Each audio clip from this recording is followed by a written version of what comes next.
문어, 신호철. 놈은 항상 에어스톤 부근을 얼쩡댄다. 위로 솟구치는 공기방울에 다리 두어 짝을 띄워놓거나 아니면 에어스톤을 통째로 끌어안고 있다. 자잘한 공기방울들에 파묻혀 누드를 불룩대고 있으면 언뜻 태평스럽기도 하다. 한데도 놈은 항상 희멀겋다. 상철이 슬쩍 손님 동태를 살핀다. 겨드랑이에 손가방을 끼운 여자는 입 벌린 대합을 손가락으로 쿡 찔렀다가 빼기를 반복하고 있다. 놀란 대합이 짠물 뱉으며 오므리는데 여자는 오히려 입술을 실룩대며 재미있어 한다. 수족관에 손을 넣고 놈을 움켜잡는다. 희멀건 주제에 빨판 힘은 제법이다. 손이 묵직하도록 잡아당겨도 짤막한 다리 한 짝은 여전히 바닥에 붙어 있다. 아저씨, 걔는 다리가 이상하잖아요. 아, 그렇죠? 제사했을 건데. 슬그머니 놈을 놓아준다. 놈은 황망한 와중에도 짤막한 다리 하나를 휘두른다. 상철의 시선이 자꾸만 짧은 다리에 모아진다. 가운데 손가락을 세워 보이며 도망치는 얄미운 모습이다. 상철은 모서리에 웅크리고 있던 다른 놈을 끄집어낸다. 비슷한 덩치에 불그레한 문어다. 왁살스럽게 건져진 놈이 사방으로 다리를 뻗댄다. 벌겋게 화가 난 대가리. 상철은 그 대가리 안으로 손가락을 쑤셔 넣는다. 수영모자 뒤집는 것과 똑같다. 한 번 뒤집으면 혼자 힘으론 돌아올 수 없다. 손가락에 힘을 주자 내장이 풍선처럼 밀려나온다. 의외로 질긴 것들이다. 한 움큼 뜯어낼 때마다 턱 아귀에 힘이 들어간다. 문어는 비명을 지르지 않는다. 할퀴지도 않는다. 그저 발버둥이다. 발버둥 칠수록 억세게 뜯어낸다. 심장과 소화기관, 쪼그라든 먹물 주머니까지 뜯어낸다. 다리 힘은 여전히 억세다. 8개 다리를 휘두르며 발악한다. 손님이 한 발 뒤로 물러선다. 그러나 흥미롭다는 얼굴이다. 왼쪽 눈을 살짝 일그러뜨리고 낱낱이 지켜본다. 손질에 허점을 보여서는 안 된다. 실수조차 의도된 행동인 양 능숙하게 손질해야 한다. 먹물을 떠뜨리거나 어슬프게 문어 다리에 휘감겨서도 안 된다. 상철은 손질한 문어를 헹군 다음 소쿠리에 옮겨 담는다. 2마리. 여자가 뾰족하게 내민 입술로 조개를 가리킨다. 좀 전에 짠물을 갈겼던 놈이다. 상철은 그 놈을 집어든다. 껍데기 안쪽에 칼을 바싹 붙여서 쑤셔 넣는다. 엄지에 힘을 보태자 두터운 관자가 단번에 잘린다. 칼날이 오른쪽으로 한 번 더 스치고 살색 덩어리가 철썩 떨어진다. 조갯살은 통통했다. 대합 2마리를 까낸 상철이 홍합 소쿠리에 손을 얹는다. 시선은 여전히 여자를 향해 있다. 여자는 입술을 우아하게 벙긋거린다. 벙긋거리며 목이 아픈 신용도 한다. 상철이 고개를 끄덕이고 홍합 5마리를 골라낸다. 입모양으로 알아챈 게 아니다. 엄마 수첩에 적혀 있어서 안다. 그 집이 왜 연탄집인지, 저 아줌마가 왜 새댁인지는 모르겠지만 아무튼 음력 9월 10일은 연탄집 제삿날이다. 수첩엔 암호 같은 글씨로 문어 중자, 오징어 2, 새우 1, 대합 2, 참담치 5, 군소 5라고 적혀 있다. 홍합은 대합보다 까기 어렵다. 해프게 입 벌리지도 않는다. 껍데기 사이에 칼을 대고 힘껏 찔러야 한다. 그것도 껍데기 안쪽에 바싹 붙여 관자를 끊어내야 한다. 한 번에 해내지 못하면 이리저리 들쑤시게 되고 그 와중에 입술이 끊어지기 십상이다. 그렇게 배웠다. 엄마는 홍합살 테두리를 입술이라 불렀다. 가만히 놔둬라. 그래야 주디를 쌀 벌린다. 엄마가 시키는 대로 가만히 지켜보고 있을 땐 입을 열지 않았다. 한눈 팔고 있다가 문득 돌아보면 어느새 입을 벌리고 있곤 했다. 상철은 칼끝으로 새카만 입술을 뒤집어 보기도 했다. 겨우 홍합일 뿐인데 반들반들한 입술과 그 안쪽의 볼그스레한 속살이 야릇했다. 그 안에 못이 있나? 엄마는 뭘 보는지 다 안다는 투로 물었고 고등학생이었던 상철은 공연히 부끄러웠다. 함부로 입 벌리지 않는 홍합이 왜 그리 보였는지 모를 일이다. 쉽게 몸을 여는 조개는 청순하기만 한데 홍합은 일부러 드러낸 속살처럼 야했다. 상철은 입술이 끊어지지 않았는지 살펴보며 홍합살을 비닐봉지에 담는다. 85,000원이요. 2,000원을 빼준 금액이다. 여자가 새삼 얼굴을 찡그린다. 아주머니 같았으면 1만 원은 더 깎아줬을 거라고 불평한다. 엄마라면 정말 어쨌을까 떠올리며 실없이 문어를 한 번 더 헹군다. 어제 왔어야 할 제사 손님이 오지 않았던 것도 맘에 걸린다. 상철은 짐짓 졌다는 신용을 하며 5,000원을 더 애누리 해준다. 여자가 그제야 지갑을 연다. 손가락 끝엔 해물체액이 묻어있다. 여자는 끄집어낸 지폐로 손가락을 닦는다. 상철은 가만히 기다리며 큐빅이 박혀있는 여자 손톱을 구경한다. 구경하며 콧물을 찌륵 빨아들인다. 지폐들이 서로 들러붙은 채로 상철에게 건네지고 상철은 지폐를 한 장씩 떼어내며 다시 헤아린다. 다 헤아리고 고개를 드니 여자는 벌써 골목 저쪽을 빠져나가고 있다. 상철은 휴대폰을 눌러 시간을 확인하고 엄마 수첩을 펼쳐본다. 오늘 날짜를 넘기고 그 뒷장도 넘겨본다. 서로 들러붙은 종이가 자꾸 뭉텅이로 넘겨진다. 1805호 제사 9월 14일. 중얼거리며 큰 글자 아래까지 읽어본다. 1805호는 예전에 직접 배달해준 적이 있는 집이다. 고개를 2번 끄덕이더니 수첩을 전대 속에 넣고 고무 장갑을 다시 낀다. 오징어 상자에 얼음을 채우고 홍합이 담긴 소쿠리는 마대로 덮는다. 새우 상자 앞에서는 잠시 머뭇거린다. 변색된 놈이 보이고 꼬리 빛깔도 거뭇하다. 대가리가 떨어진 놈도 있다. 떨어진 대가리 속엔 누런 덩어리가 고여있다. 상철은 한 마리 집어 껍질을 까본다. 껍질이 흐물흐물해도 알맹이는 말끔하다. 킁킁 냄새 맡아보던 상철이 새우 상자를 통째로 냉장고에 넣어버린다. 엄마는 종종 팔다 남은 해물을 집에 가져왔다. 해물을 씻어 안치고 마늘 장아찌를 담아내고 김치를 썰기 시작하면 온 집안에 냄새가 퍼졌다. 역겨운 냄새는 바지락국 끓일 때도 꽃게탕 끓일 때도 마찬가지였다.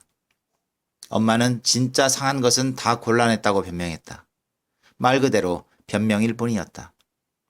해물을 씹다가 뱉는 일은 수시로 반복되었다. 상철은 이제 팔다 남은 해물을 집으로 가져가지 않는다. 집안에 들어서자마자 습관처럼 코를 빨아들인다.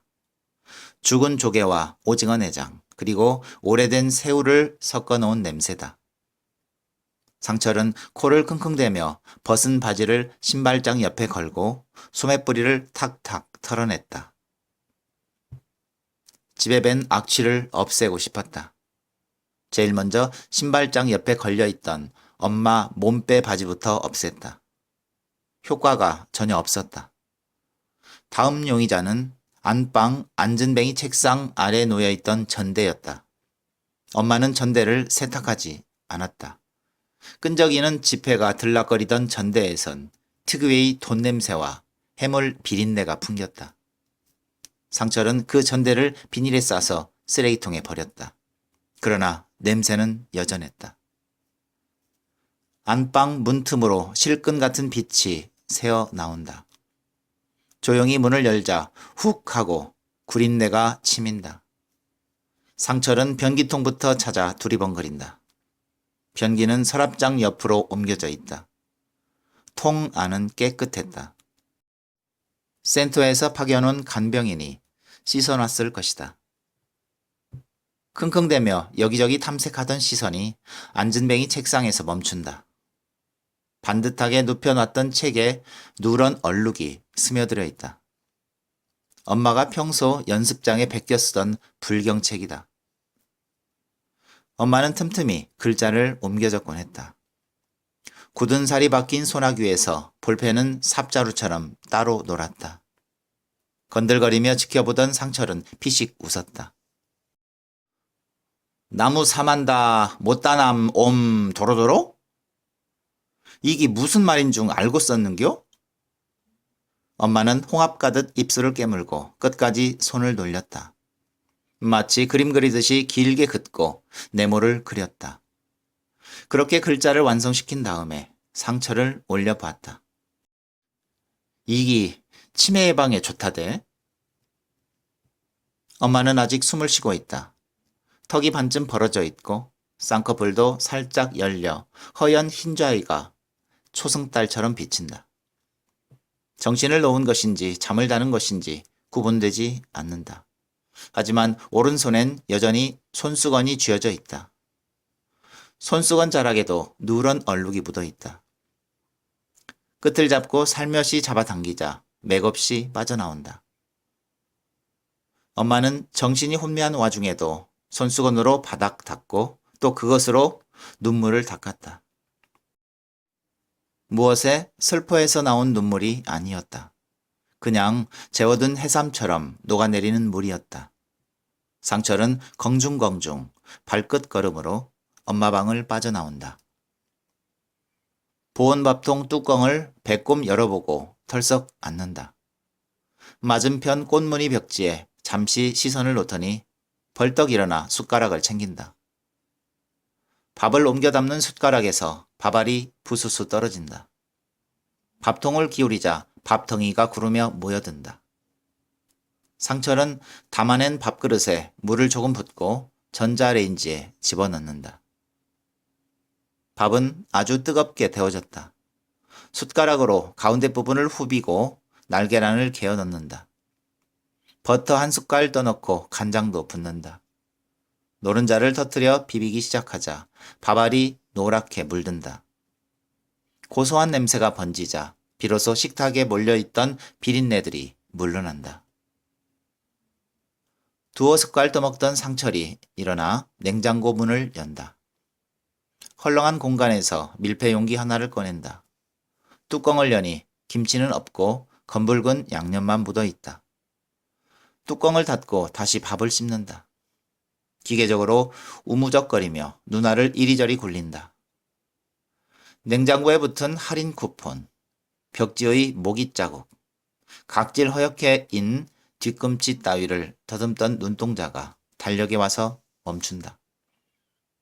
덩달아 턱 놀림도 멈춘다. 숫자 13 밑에 영미생일이라 쓰여 있다. 멈췄던 턱 놀림이 갑자기 빨라진다. 입안의 것 삼키기도 전에 두 숟갈을 연거푸 퍼넣는다. 카페 푸시케 앞에서 상철이 머뭇거린다.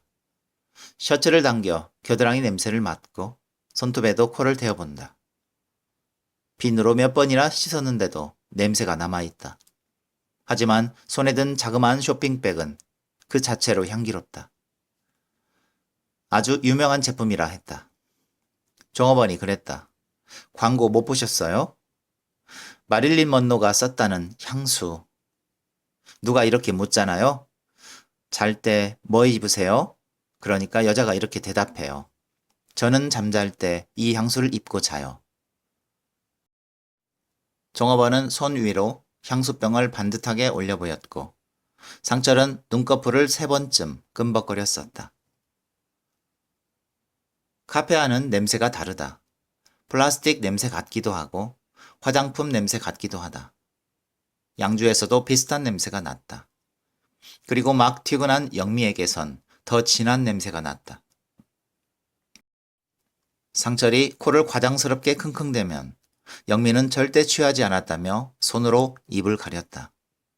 그렇게 장난칠 때 영미는 웃고 있었고 숨결도 달콤했었다.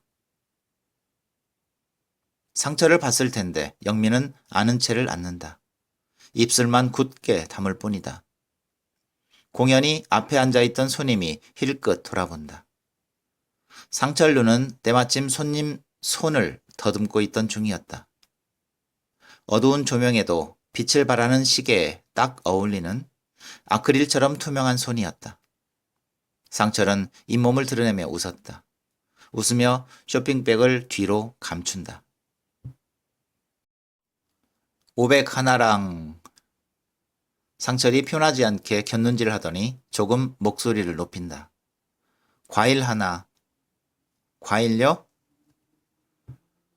영미는 의외라는 듯 되묻더니 이내 맥주잔을 꺼내 능숙하게 돌려잡는다. 생맥주 콕 아래로 잔을 비스듬히 대고 레버를 젖히자 노르스름한 액체가 빙그르르 돈다. 맥주가 차올라도 거품이 일지 않는다. 그냥 노랗기만 하다. 배를 문질러가며 받아냈던 엄마 소변과 똑같다. 영미 눈동자가 힐끗 상철 얼굴을 스친다. 영미는 받아낸 맥주를 보란 듯 쏟아버리고 냉장고에서 차가운 500cc 유리잔을 꺼낸다.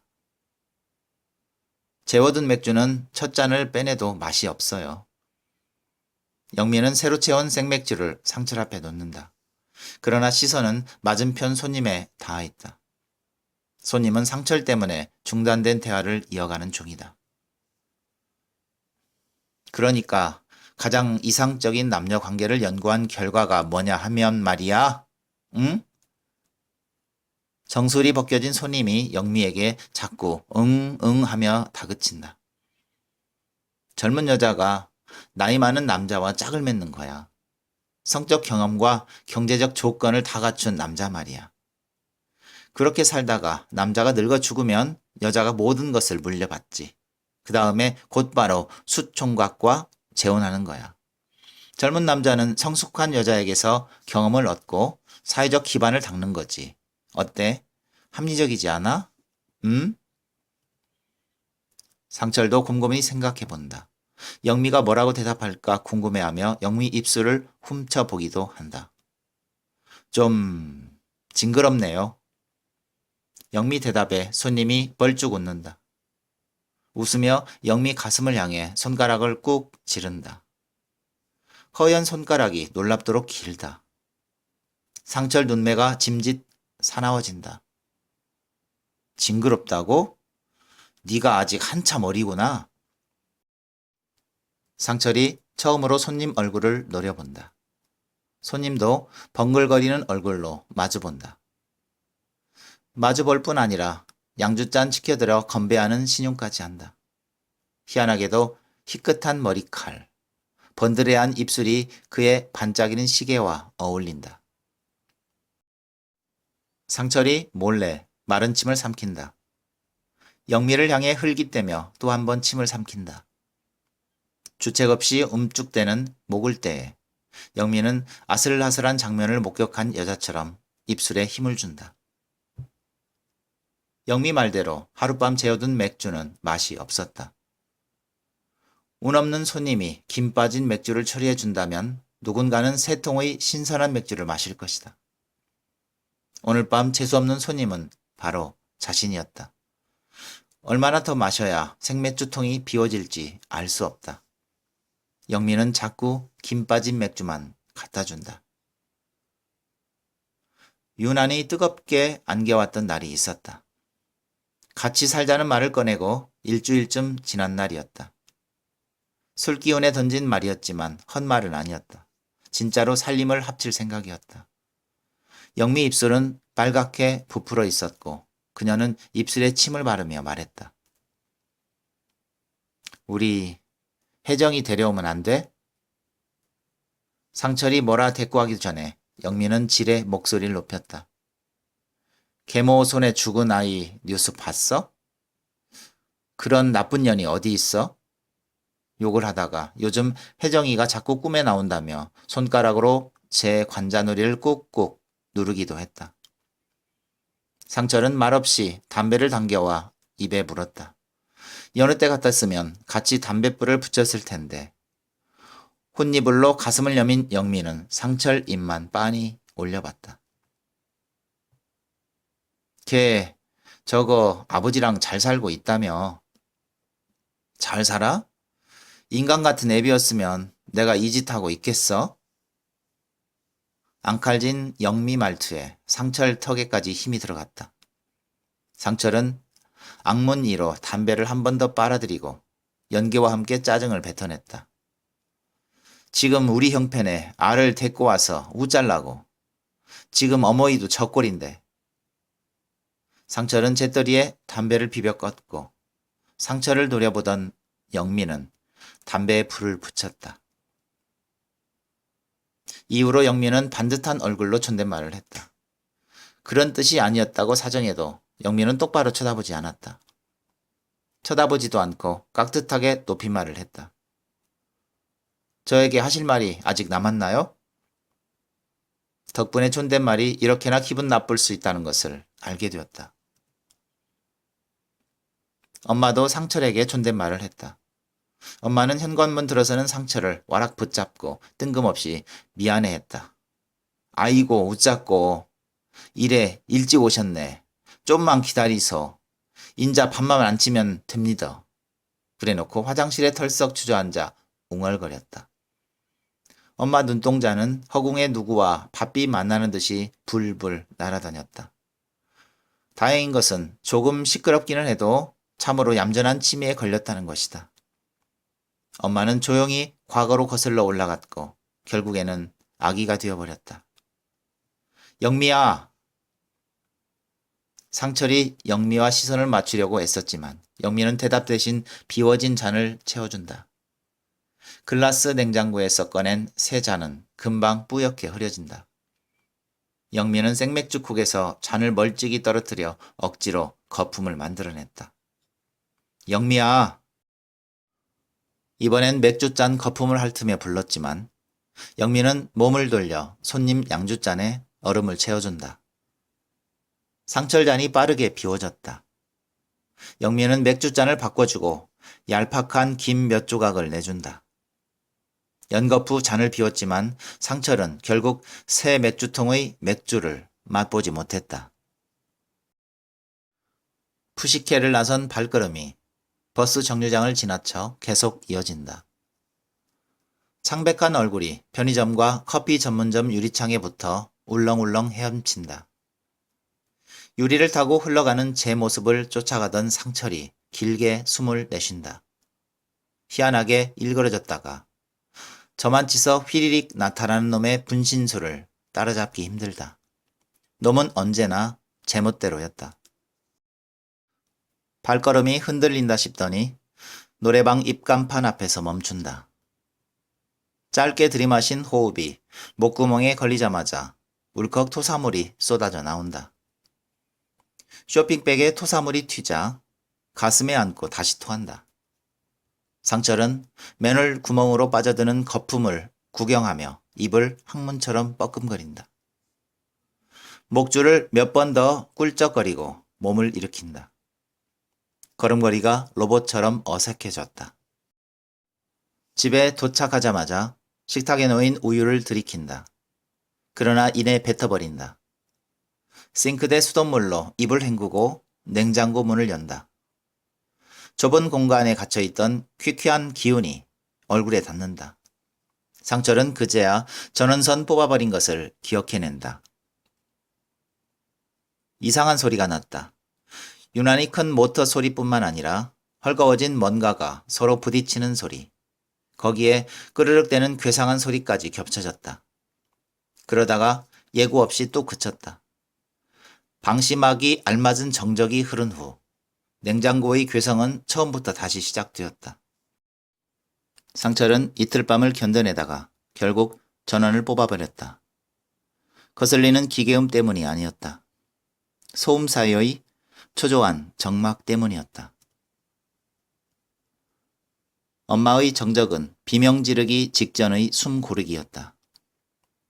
독수리에게 쪼인 거인의 간이 새로 돋아나는 순간이기도 했다. 어쨌든 욕설 섞인 신음이 터져 나올 그런 예고 없는 정적은 그저 무섭기만 할 뿐이었다. 냉장고 문을 닫고 돌아서는 상철 발걸음에서 쩍쩍 소리가 난다. 나지막하게 코골이 소리가 예전보다 더 두껍게 들린다. 엄마는 원래 코를 골지 않았다. 이등병이었던 상철을 면회하고 닭 두루치기 먹이고 강원도 화천 어느 여관방에 나란히 누워있을 때에도 엄마는 코를 골지 않았다. 엄마를 가만히 내려보던 상철이 엄마 코를 슬쩍 잡는다. 손가락으로 좌우로 흔들어 보더니 킥 웃는다. 코는 다 녹아내린 얼굴에서 유일하게 오뚝했다. 해골 같은 얼굴을 빤히 내려보더니 엄마 옷깃 사이로 손을 넣는다. 안가슴 한쪽으로 물컹한 것이 만져진다. 다 비워낸 먹물 주머니나 다름없다. 물기가 없어 까슬한 인비늘까지 느껴진다. 가죽 아래로 두드러진 가슴뼈도 만져진다. 뼈는 숨 쉴 때마다 삐걱거리며 남은 숫자를 헤아린다.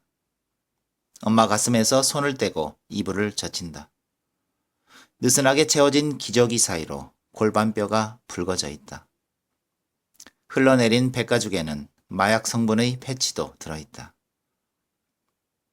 두리번거리던 상철이 안진뱅이 책상 밑에서 물티슈와 기저귀를 꺼낸다. 새 기저귀를 펼쳐놓고 엄마 기저귀를 푼다. 기저귀 안쪽엔 거무죽죽한 변과 함께 검붉은 피도 묻어있다. 아직도 나올 변이 있는지 신기하다. 요 며칠 엄마 뱃속에 들어간 것이라곤 약간의 물밖에 없다.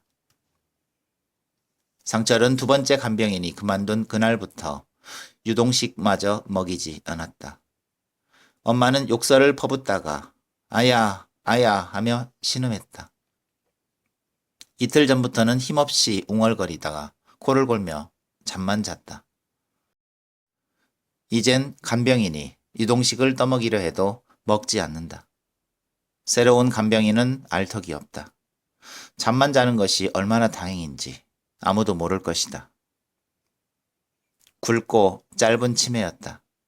상처를 아버지로 착각하는 것으로 시작해서 대변 묻은 속옷이 빨래거리에 걸리고 갓난아기처럼 웅얼거리기까지 불과 반년밖에 걸리지 않았다. 속옷에 피가 묻은 것도 그저 치질이 심해진 거로만 알았다. 치질 고치러 갔던 병원에서 상처를 앉혀놓고 정중하게 깨우쳐줬다. 직장암입니다. 전이가 다 된 상태로 어르신 체력을 감안하면 어쩌고 저쩌고 어지러운 말로 설명했다. 퍼져있던 암세포들은 지리기 일수였던 오줌 통로도 막아버렸다. 엄마는 더 이상 오줌을 지리지 않았다. 오히려 불룩한 아랫배를 문질러 빼내야 했다.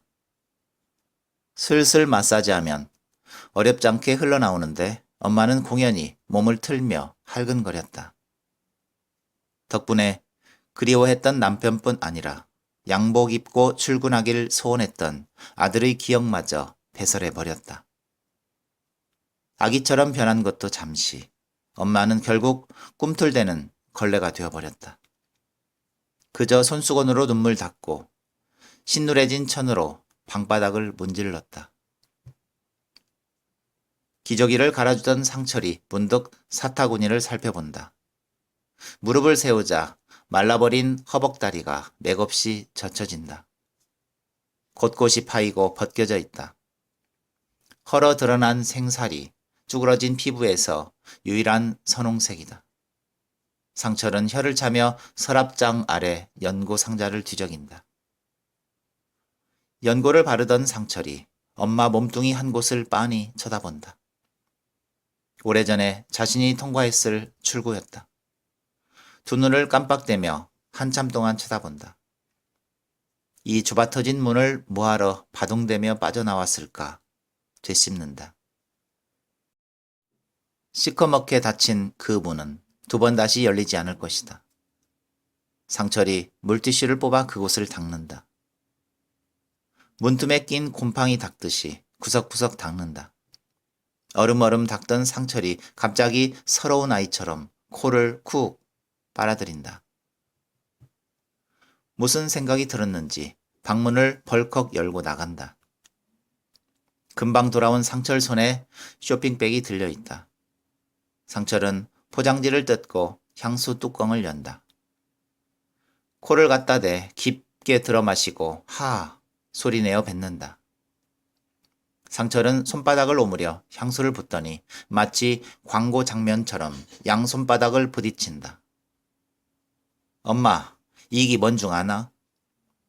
손바닥으로 엄마 사타구니를 톡톡 두드린다. 이거 억수로 유명한 향수다. 왈칵 들이부은 손바닥에서 향수가 주르르 넘친다. 손등을 타고 내려와 엄마 아랫배에 듬성한 음모에 떨어진다. 누구는 아무것도 안 입고 이것을 입고 잔다하더라. 손바닥이 엄마 다리를 거쳐 발등까지 빠짐없이 훑어내린다. 왔다며 냄새 좋네. 엄마 지기제. 좋채. 상철이 푸 하고 요상한 웃음을 흘린다. 엉거주춤 엎드려 엄마 젖가슴에도 향수 묻은 손바닥을 두드린다. 바지 뒷춤 사이로 드러난 상철의 등허리에 오소소 소름이 돋아있다. 자갈치의 새벽 공기는 소름 끼치도록 차갑다. 가끔 방송사에서 활기찬 삶의 현장을 취재한답시고 카메라를 들이댈 때 상철은 코웃음을 쳤다. 활기차? 여긴 바다 수백 미터 아래 심해다. 어릴 적엔 자갈치가 그냥 자갈치였다. 엄마 꽁무니를 따라다니며 주전부리하고 엄마 손으로 발라주는 생선살로 밥 먹던 시절에는 말이다. 하지만 삶의 방편이 이것밖에 없다는 것을 갖은 핑계에도 불구하고 받아들여야 했던 날부터는 이곳이 깊은 바닷속으로 변해 있었다. 다리 잃은 문어는 살아갈 수 없는 곳. 이빨 날카로운 심해어가 시퍼렇게 불 밝히고 대왕 오징어와 고래가 싸우는 곳. 상철은 옷을 여미고 콧물을 킁 빨아들인다. 36번 철원회에게서 오징어 3박스를 주문하고 61번 영진상회에서 냉동새우 대짜를 2박스 주문한다. 공판장 안쪽으로 들어섰다가 흠칫 몸을 비껴선다. 햄을 옮기는 수레바퀴가 발등위로 올라탈 뻔했다. 수레에는 파란 플라스틱 통 2개가 실려 있고 그 속에는 문어가 그득하다. 상철은 수레를 따라 발걸음을 옮긴다.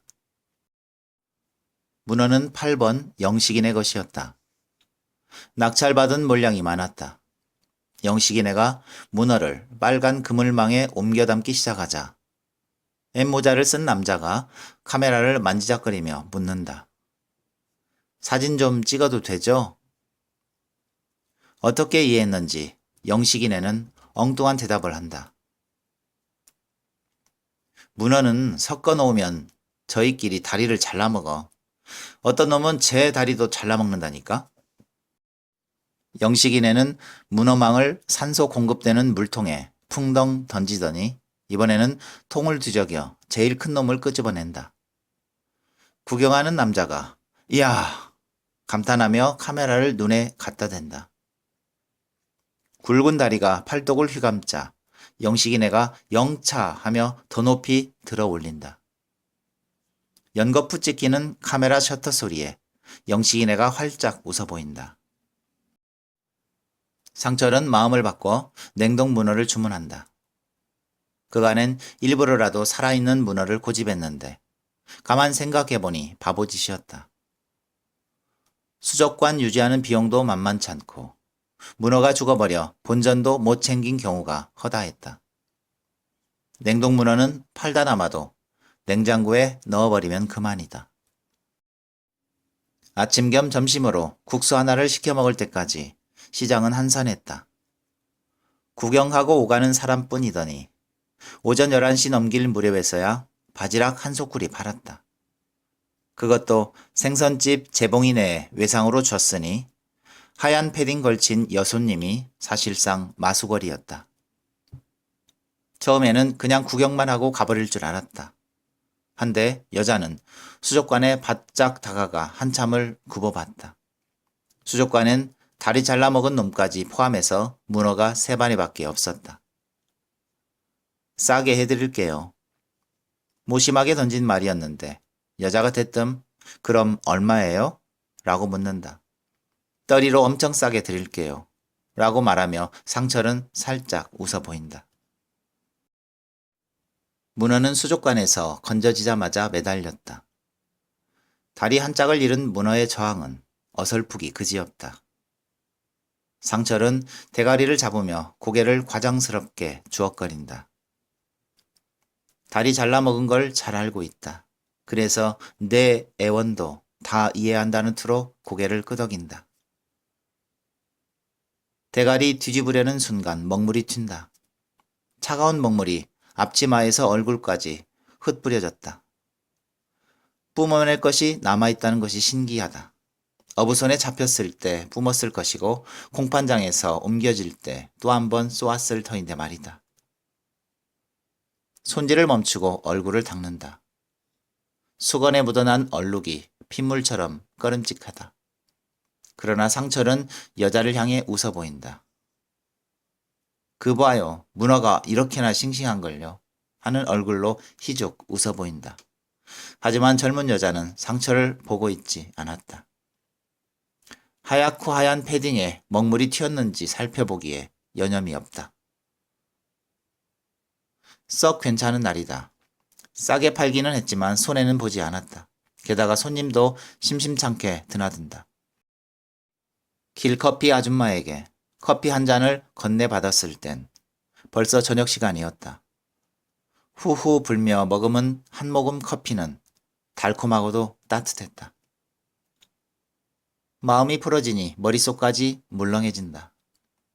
영미와 함께 저녁 찬거리 사러 가는 상상이다. 버섯이 귀엽다며 호들갑 떨 것이며 생선 굽고 찌개를 끓일 것이다. 맛없어도 맛나다고 말하며 자신의 익살스러운 표정을 그려보기도 한다. 그리고 때가 되면 제수용 음식도 장만할 것이다. 상상이 거기까지 넘어가니 머리가 조금 어수선해진다.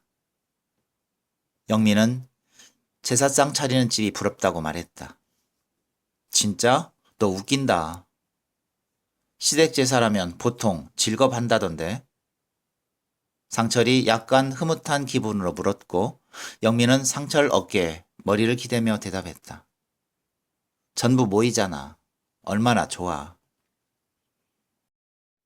상철은 대꾸 없이 고개만 끄덕였었다.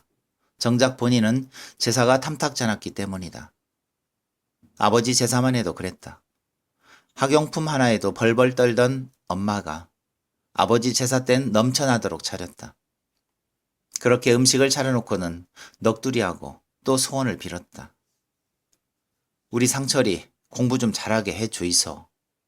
우리 상철이 정신 좀 차리게 해 주이소. 손바닥 비비며 빌었지만 죽은 아버지가 엄마 소원을 들어줄 리 없다. 한마디 던져보기도 했다. 엄마, 우리 제사상만 줄였어도 벌써 집을 한 채 샀겠다. 돌아오는 대답은 늘 비슷했다. 그래도 니를 이마에 키워준 건 다 아버지 덕이다. 그윽하게 쳐다보며 그렇게 말해줄 때 상철은 왠지 가슴이 옥죄는 느낌이었다. 뭔가가 오기처럼 끌어올라 허공을 향해 마구 닥달하고 싶을 정도였다. 그래 맞다. 언제나 재물이 필요했지. 제사가 어디 죽은 사람만을 위한 제사였던 적이 있었나? 재물을 어디 문어만 쓴다는 법이 있었나? 잘 살고 싶을수록 더 귀한 것을 바쳐야 하잖아.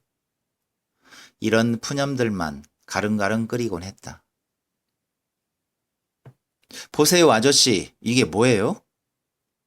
어리동절 돌아보다가 같이 서 있는 패딩 여자를 보고서야 누군지 기억해낸다. 오전에 왔던 재수 좋은 손님이다. 패딩 손님은 한 발 비켜서 있고 노랑머리 아줌마가 대뜸 비닐봉지를 열어 보인다. 검은 비닐엔 벌겋게 익은 문어가 들어있다.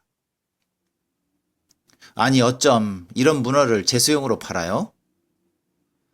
재수용이라는 말을 듣자마자 언뜻 1805호라는 숫자가 스친다. 가만, 오늘이 음력 며칠이던가? 그러고 보니 저 아줌마도 낯이 익다. 패딩 여자의 신호이나 동서쯤 되려나? 상철이 우물쭈물하는 사이 아줌마는 아예 판매대 위로 봉지를 뒤집어 놓았다. 문어는 영국 왕관처럼 멋지게 삼겨져 있다. 다만 가지런히 말려 올라간 다리 하나가 짧아 마치 이빨 빠진 왕관처럼 보인다.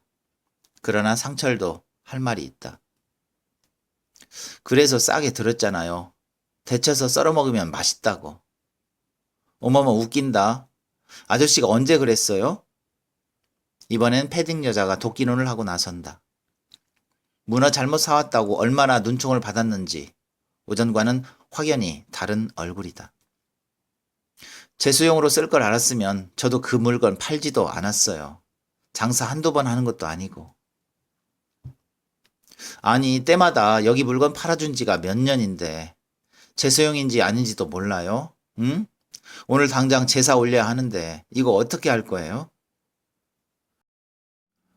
노랑머리 아줌마 가슴이 위압적으로 부풀어 오른다. 흠칫한 상철도 눈썹을 치켜 올린다. 그러나 상철은 애초 상대가 되지 못했다. 여자 목소리가 날카롭게 내꽂히고 사람들 시선이 우르르 몰려든다. 먹물을 뿜어야 할 때였지만 상철이 뿌릴 수 있는 건 식은 땀밖에 없었다. 도망칠 수 없다면 다리 하나를 잘라내야 한다.